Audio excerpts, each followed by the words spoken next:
हाँ जी दोस्तों, welcome back. Social media को हथियार बनाने वाले गैंगस्टर, पंजाब का नामी गैंगस्टर सुक्खा कालवा की कहानी के बारे में आज मैं आप लोगों से बात करने वाला हूँ। आप ऐसी ही बहुत सारी कहानियों के लिए हमारे चैनल को सब्सक्राइब करना बिल्कुल भी ना भूलें। ये कहानी है सुक्खा की, सुक्खा कालवा। वो सुक्खा कालवा जो न जाने कितने लोगों के लिए एक हीरो के जैसा था। वो सुक्का कालवा जो अपने गांव के दूसरे लड़कों की तरह बेहद सीधा लड़का था। वो सुक्का कालवा जिसके भी बाकी लड़कों की तरह विदेश में जाकर जमकर पैसे कमाने के सपने थे, लेकिन हालात के थपेड़ों ने उसे इस शरीफों की दुनिया से निकाल कर ऐसी जगह पहुंचा दिया जहां से फिर लौटते हुए आज तक किसी को नहीं देखा गया है। ये कहानी उस सुक्खा कालवा की है जो किसी जमाने में सीधा साधा और शर्मीला लड़का हुआ करता था, जो किसी के सामने आंख उठाकर बात नहीं किया करता था। लेकिन बदले हुए हालात ने उसे इतना बदला कि पंजाब से लेकर पश्चिम बंगाल तक उसके सामने किसी की आंख उठाकर बात करने की हिम्मत नहीं पड़ती थी। आखिर ये सब कैसे हो गया? कैसे एक शरीफ लड़का इतना बड़ा बदमाश बन गया? कैसे 7 समंदर पार जाने के सपने देखने वाला एक ऐसे रास्ते पर पहुंच गया जिसकी मंजिल शर्त या मौत ही होती है? सुक्का कालवा की कहानी भी एक ऐसी ही कहानी है। उसके शरीफ से बदमाश बनने की कहानी, एक गुर्गे से गैंगस्टर बनने की कहानी। अक्सर मुंबईया फिल्मों में एक चीज़ देखने को मिलती है कि पुलिस की रिपोर्ट में लिखा गया नाम पूरी ज़िंदगी के लिए एक दाग बन जाता है और ज़िंदगी को पटरी बदलते देर नहीं लगती। सुक्का कालवा के जुर्म की हुकूमत पंजाब से लेकर पश्चिम बंगाल तक फैल गई थी और साल 2000 से लेकर 2015 तक इस सुक्का कालवा ने जुर्म की दुनिया में जमकर नाम कमाया। उसकी पहचान एक शार्प शूटर की भी थी, लेकिन उसके खिलाफ हत्या, डकैती और गैंग वॉर समेत 60 से भी ज़्यादा आपराधिक मामले दर्ज थे। तो चलिए बात करते हैं सुक्का कालवा की असली कहानी के बारे में। सुक्खा कालवा ये उसका पूरा और असली नाम नहीं था, बल्कि उसके माता पिता ने उसका प्यारा सा नाम सुखबीर सिंह कहलवा रखा था। दरअसल पंजाब के कपूरथला जिले का एक गांव है कहलवा। सुक्खा का जन्म इसी गांव में 21 जून 1987 को हुआ था। बाद में सुक्खा ने अपने नाम के आगे अपने गांव का नाम लगा लिया। कहते हैं सुक्खा का ज़्यादातर वक्त अपने ही गांव में बीता था। उसके परिवार के 2 चाचा अमेरिका में जाकर बस गए थे, जिसकी वजह से सुक्खा का परिवार NRI परिवार कहलाता था। सुक्खा के पिता भी विदेश में जाकर बसना चाहते थे, लेकिन वीज़ा मिलने में देरी की वजह से सुक्खा के पिता गांव में खेती बाड़ी का काम देखा करते थे और सुक्खा अपने भाई के साथ गांव के ही एक स्कूल में पढ़ा करता था। लंबी जद्दोजहद के बाद सुक्खा के पिता और सुक्खा की मां को अमेरिका का वीज़ा मिल गया, लेकिन सुक्खा और उसके भाई का वीज़ा नहीं मिला। असल में तब सुक्खा का पासपोर्ट भी तैयार नहीं था। सुक्खा के पासपोर्ट न बन पाने की एक छोटी सी वजह थी। असल में 15 वर्ष की उम्र में गांव में लड़कों के 2 गुटों में जमकर झगड़ा हुआ था। बात इतनी बढ़ गई थी कि थाने तक जा पहुंची। उस झगड़े की जो रिपोर्ट लिखवाई थी तो गांव के दूसरे लड़कों के साथ सुक्खा का नाम भी लिखवा दिया गया था, जिसकी वजह से पुलिस वेरिफिकेशन की अड़चन की वजह से सुक्खा का पासपोर्ट नहीं बन रहा था।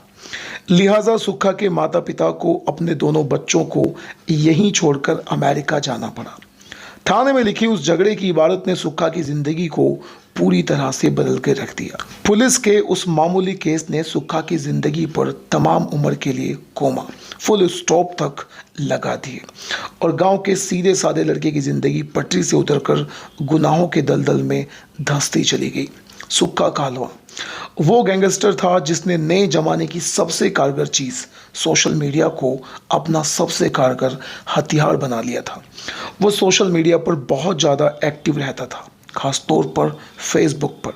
यहाँ तक कि जेल में रहने के दौरान भी वो अपना स्टेटस रोज की तर्ज पर अपडेट करता रहता था। इसी वजह से उसकी फेसबुक पर ज़बरदस्त फ़ैन फॉलोइंग थी। खास तौर पर जब कोई फ़ोटो गन के साथ होती थी उसे ज़बरदस्त लाइक मिला करते थे, जिनकी संख्या हज़ारों में तो कई बार लाखों तक भी पहुंच जाती थी। हालांकि गुनाह की ज़िंदगी में उतरने के बाद सुक्खा को एक बार वापसी का रास्ता भी मिला था। जब उसका एक रिजॉर्ट के मालिक की बेटी के साथ अफेयर हो गया था। हैसियत में ऊंची होने के बावजूद वो लड़की सुक्खा पर जान छिड़कती थी। सुक्खा की सूरत के अलावा उसकी सीरत से उसे बड़ा लगाव था। सुक्खा ने उस लड़की से शादी कर ली और हिंदुस्तान से ऑस्ट्रेलिया चला गया, मगर किस्मत को ये रिश्ता ज़्यादा मंजूर नहीं था। लिहाजा कुछ ही अरसे में सुक्खा का अपनी पत्नी से झगड़ा हुआ और वो ऑस्ट्रेलिया में सब कुछ छोड़कर वापस जालंधर आ गया। ऑस्ट्रेलिया से लौटने के बाद सुक्खा की जिंदगी पूरी तरह से बदल गई। बुरी सोहबत सुक्खा को जुर्म की दुनिया में ले गई। उसने अपने आवारा दोस्तों के साथ मिलकर लूटपाट शुरू की और मारपीट का सिलसिला शुरू कर दिया। चोरी और लूटपाट के बाद उसे पुलिस ने पकड़ा और पुलिस केस बना, मगर सुक्खा ने फिर पीछे मुड़कर नहीं देखा, बल्कि जुर्म के दलदल में गहरा उतरता चला गया। इसी दौरान सुक्खा ने लवली बाबा नाम के एक शख्स का कत्ल कर दिया। ये उसके हाथों से पहला कत्ल था। इस कत्ल के बाद सुक्खा पकड़ा गया और उसके जेल जाने की खबर ऑस्ट्रेलिया में बैठी उसकी बीवी को भी लग जाती है, तो वो ऑस्ट्रेलिया से भारत आती है। लेकिन भारत आते ही उसे सुक्खा के कारनामों की पूरी खबर मिल जाती है, तो वो सुक्खा से तलाक लेने की तैयारी में लग जाती है। सुक्खा अपनी बीवी को बेइंतहा प्यार करता था, लेकिन वो उसकी ज़िंदगी में वापस नहीं आना चाहता था। लिहाजा दोनों तलाक के लिए रजामंद हो जाते हैं।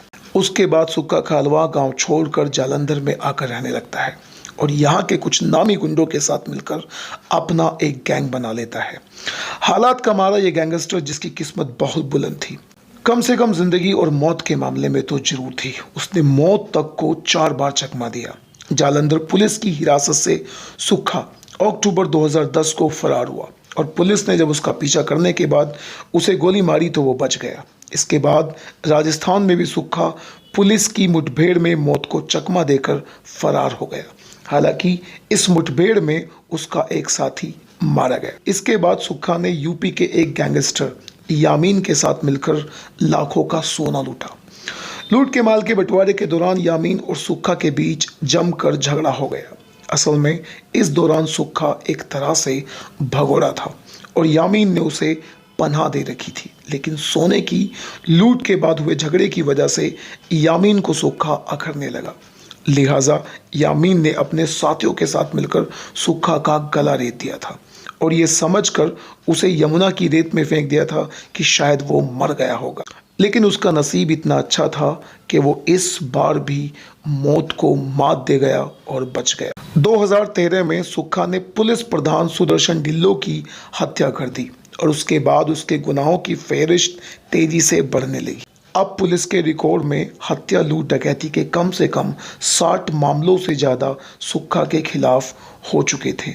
एक वक्त ऐसा भी आता है कि सुक्खा कालवा पंजाब पुलिस का मोस्ट वांटेड क्रिमिनल बन जाता है। यहाँ पहुंचकर सुक्खा पूरी तरह से नामी बदमाश हो जाता है। ये वही दौर था जब सोशल मीडिया भी तेज़ी से बढ़ रहा था। सुक्खा इस सोशल मीडिया की ताकत का अंदाज़ा लगा लेता है, लिहाजा वो इस सोशल मीडिया को अपना नाम फैलाने और अपने नाम की दहशत फैलाने के लिए इस मीडिया को अपना एक टूल बना लेता है। फेसबुक पर वो कम से कम 3 ऐसे अकाउंट बनाता है जिन पर वो बदमाशी की तमाम तस्वीरों को अपलोड करके लोगों के बीच पहुंचाता है। उसकी फ़ैन फॉलोइंग का आलम ये होता है कि उसकी हर एक तस्वीर को लोग एक हीरो की तरह लाइक करते हैं।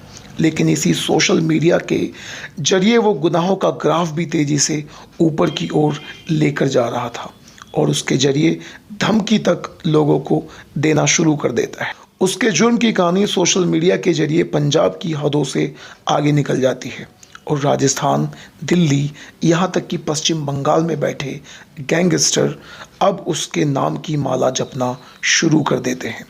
सुक्खा उन भटके हुए नौजवानों के लिए हीरो बन चुका था जो गुनाह की दुनिया को ही अपना सब कुछ मान लेते हैं। यहाँ तक कि सुक्खा जब जेल में रहता था वहाँ भी अलग अलग तस्वीरें वो सोशल मीडिया पर अपलोड करने लगता था। इस दौरान सुक्खा पंजाब के सबसे नामी बदमाशों में से एक लवली गैंग के साथ मिलकर काम करने लग जाता है। लेकिन एक बात पर दोनों के बीच ठन जाती है और सुक्खा लवली को मार डालता है। लवली के ही गैंग में काम करने वाला सोनू बाबा ने सुक्खा के खिलाफ अदालत में गवाही दी।